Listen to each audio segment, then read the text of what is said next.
জয় কেদারের জয়। যারা যারা আপনারা 2025 কেদারনাথ যাত্রা করতে চান, ব্লগটি তাদের জন্য। যারা চান একটু কম পয়সার মধ্যে, মানে আমাদের মতন যারা একটু কম পয়সার মধ্যে চান যে কেদারনাথ যাত্রাটা করতে চান, অবশ্য কেদারনাথ দর্শন করবেন, তাহলে এই ভিডিওটি সম্পূর্ণ আপনার। তো চলুন ডিটেলসে জেনে নিই কীভাবে কেদারনাথ যাত্রা করব বা কেদারনাথ ধাম অবধি কীভাবে পৌঁছাবো। আগের পর্বে দেখেছিলাম যে কিভাবে রেজিস্ট্রেশন করবেন এবং কোথা থেকে কিভাবে করবেন। যদি আপনারা না দেখে থাকেন, ডেসক্রিপশন বক্সে লিঙ্ক দেওয়া আছে, ভিডিওটা চেক করে নেবেন। তো চলুন জেনে নিই কেদারনাথ যাত্রা। যদি আপনারা আসানসোল কিংবা দুর্গাপুর বলুন, হাওড়া, যেখান থেকে আপনারা চাপেন সেখান থেকে হরিদ্বারের ট্রেন ধরে চলে যাবেন Haridwar railway station. Haridwar railway station থেকে বেরিয়ে পেয়ে যাবেন হরিদ্বার বাস স্ট্যান্ড। সেইখান থেকে বাস ধরে চলে যাবেন সোনপ্রয়াগ। সোনপ্রয়াগ থেকে, যেহেতু এইদিকে রাস্তাগুলো পাহাড়ি রাস্তা, ওই জন্য কেটে কেটে যেতে হয়, তো সোনপ্রয়াগ থেকে বাসে করে চলে যাবেন সাইড সীতাপুর বাস স্ট্যান্ড।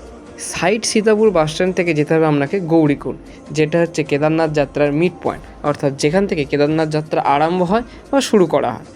তো গৌরীকুণ্ড যেতে গেলে আপনাকে সীতাপুর বাস স্ট্যান্ড থেকে ট্যাক্সি রিজার্ভ করতে হবে। সেক্ষেত্রে পার পার্সনের ক্ষেত্রে পড়ে যাবে 50 টাকা করে, বা আপনারা যদি যেতে চান আলাদা ট্যাক্সি ভাড়া করে সেটাও সম্ভব, সেক্ষেত্রে ভাড়াটা বেড়ে যাবে।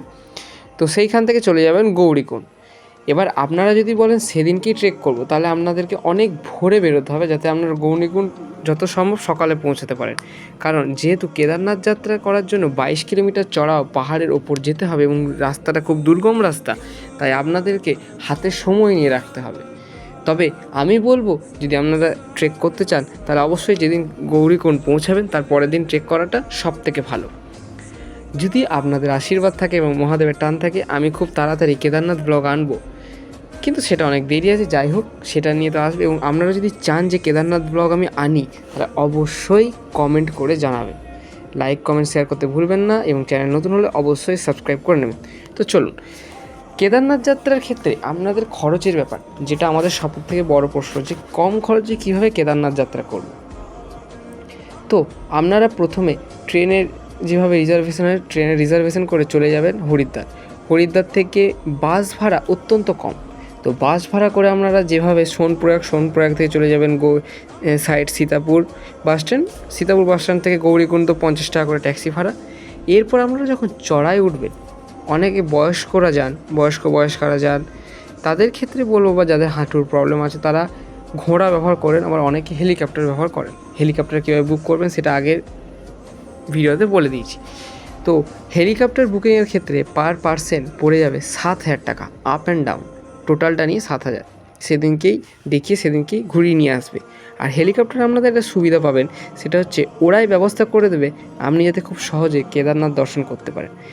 এবং আপনারা যদি বলেন আমরা ট্রেক করে উঠব, সেক্ষেত্রে ঘোড়ার ব্যবস্থা আছে, ঘোড়া বা ডুলি যেগুলোকে বলে, সেগুলোর ক্ষেত্রে আপনার পড়ে যাবে প্রায় 3,500 টাকা আপ, 3,500 টাকা ডাউন, মানে প্রায় ধরে নিতে পারেন সেই 7,000 টাকার মতন পার পার্সনের ক্ষেত্রে। তো আপনারা সেভাবেও যেতে পারেন। এবং আমরা যদি বলেন ট্রেক করে যাব, সব থেকে কম খরচে ট্রেক করে গেলে আপনাদের একটা লাঠি থাকলেই হবে। তো লাঠি করে ট্রেক করে চলে যাবেন। এবং আপনারা যদি বলেন কেদারনাথে কি আমরা হোটেলে থাকবো না, তো আপনাদের জন্য ধর্মশালা আছে, টেন্ট আছে, বিভিন্ন লঙ্গরখানা আছে, যেখানে খুব কম পয়সার মধ্যে আপনারা থেকে যেতে পারবেন। তো এইভাবে আপনারা খরচটাকে অনেকটা কমিয়ে আনতে পারবেন কেদারনাথ যাত্রার ক্ষেত্রে। তো কেদারনাথ যাত্রা করে আসুন, এবং যারা করে আসুন অবশ্যই জানাবেন, কমেন্ট করে জানাবেন। এবং আবারও যারা নতুন চ্যানেলে এবং যারা এখনও সাবস্ক্রাইব করেনি, অবশ্যই লাইক, কমেন্ট, শেয়ার এবং সাবস্ক্রাইব করে দেবেন। চলুন, জয় কেদার।